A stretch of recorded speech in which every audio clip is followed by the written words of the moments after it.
ஆதி சதுர்வேதங்கள் ஓதும் பரஞ்சோதியே எங்கள் அச்சனார் கோவில் அரசே.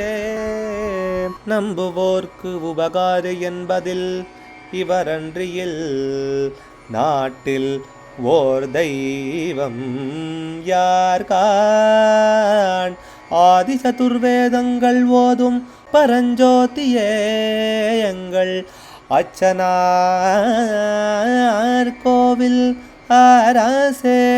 சுவாமியே சரணமையப்பா. அச்சங்கோயில் அரசே சரணமையப்பா. பகவானுடைய 111வது திருப்பெயர் நாம தேவசேனாதிபாய நமஹா. தேவர்களின் சேனாபதிக்கு நமஸ்காரம். சாஸ்தா தேவதைகளுடைய சேனைக்கு அதிபதியான சுப்பிரமணிய சுவாமியினுடையதான உருவத்தோடு இருக்கிறவர். சுப்பிரமணிய சுவாமி அவர் அப்படிங்கிறதான அர்த்தம்.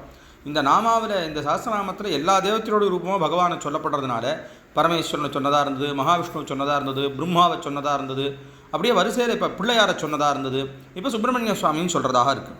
சூரபத்மனை அழிக்கிறதுக்காக எல்லா தேவதைகளும் தன்னுடைய சேனைகளை எல்லாத்தையும் ஒன்று சேர்த்து சுப்பிரமணிய சுவாமி முருகனை அதற்கு சேனாதிபதியாக அபிஷேகம் செய்து வைத்தார்கள்னு கந்தபுராணமானது தெரிவிக்கிறது.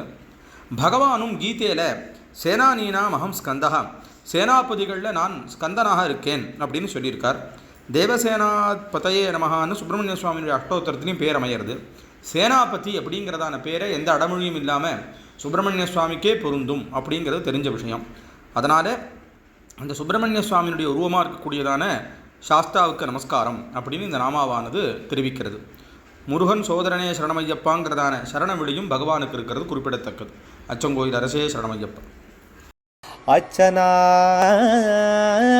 கோவில் அரசே. சுவாமியே சரணமையப்பா.